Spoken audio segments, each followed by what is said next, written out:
Demon Slayer, Season 4, Episode 4. Another shout out to Tanjiro, and we got to see a sneak peek at Muzan's plan. Let's talk about it.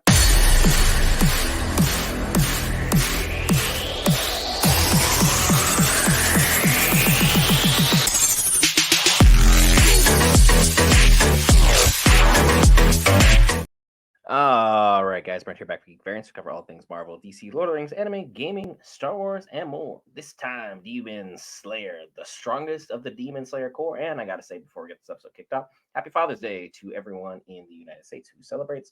Happy Father's Day to each and every one of you. But look, let's get into this episode and talk about the things that you really want to actually talk about. And look, while we're on the topic of Father's Day, Guillaume now basically out here being the dad of the Demon Slayer Corps. He's the strongest, he's the tallest, he's the oldest. He is the number one Hashira for so many number of reasons. Physically, spiritually, and mentally, he is leagues above everybody else. He's the strongest in the Corps. He hasn't even activated his mark. Moichiro was able to activate his mark. Tengen was able to activate for a little bit, but at the same time, no one has been able to obtain the level or power that Guillaume has been able to do so. The dude is blind, but the dude is also someone who's able to overcome anything that has gone his way. He has enhanced senses, much like Imagine Daredevil does in the Marvel Cinematic Universes. He doesn't really have the same level of sight that, say, Toph does from Avatar, but Guillaume is someone you do not mess with on any given day. And his training is the rigorous waterfall training to mentally be able to fight through the physical pain that comes with being cold in a freezing river during winter time. Then on top of that, it was the log lift, which was just now a sign of physical strength, because mentally you have to be able to will yourself in order to do these things and believe in your heart that you can make this happen. Then from there, it was to move the boulder by combining the two drills in essence together.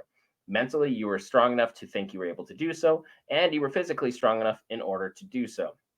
And throughout the episode, we got to see Tanjiro kind of interact with Nezuko, well, not Nezuko, through Inosuke. He was able to talk to Zenitsu. He was able to talk to Genya. And through his conversations with everybody, he's learned that Inosuke has been here a good long while and been struggling to do so while he was still head of the pack. He still hasn't even been able to move the boulder, but he had a head start on Tanjiro because his healing time was significantly less than his. Zenitsu, on the other hand, has been kind of limping along, chasing after Tanjiro as things have progressed, continuing to be the big crybaby that Zenitsu has always been. Also, at the same time, he's also beating up Tanjiro because when he hits his crybaby state, for some reason, it's like he's activating his Super Saiyan and just able to just do things that otherwise he should not be able to do. Then, as things have continued to play out, we saw Genya show up, who came in to thank Tanjiro for what was going on, while he was also undergoing his own training involving the boulder and everything going on with Guillaume. So things have been very, very interesting to see in the least. And Genya was able to remind Tanjiro, was like, hey, what motivates you? What motions are you going through when you're able to activate your Demon Slayer mark? What pushes you to these new heights? And ultimately, Tanjiro was able to remember what makes him focused. And through trial and repetition, he's now being able to activate the mark almost at will. So that's going to be a huge buff up for him moving forward. And more or less, he's passed Guillaume's training. So it's going to be interesting to see where all things go from there. And while we had that going on, we got to see Nakime, who is a top 4 upper rank demon, who basically handles the doors for the Infinity Castle. By her playing the string, she's also able to move castles, move the room around, and she's able to operate her little set of eyeball spies so she can keep an eye on what's going on with the Demon Slayer Corps, because Muzan is very interested in seeing what they're up to.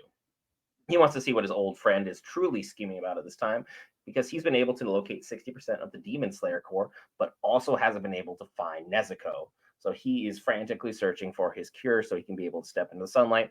Will he ultimately be ready for the siege that everyone is pushing on for? That's what the Infinity Castle arc is going to be all about. I'm very excited to see where things go when that appears next. Hopefully next week's episode is less filler and we're going to get a little bit more action as things are going on. This was another solid episode from Demon Slayer.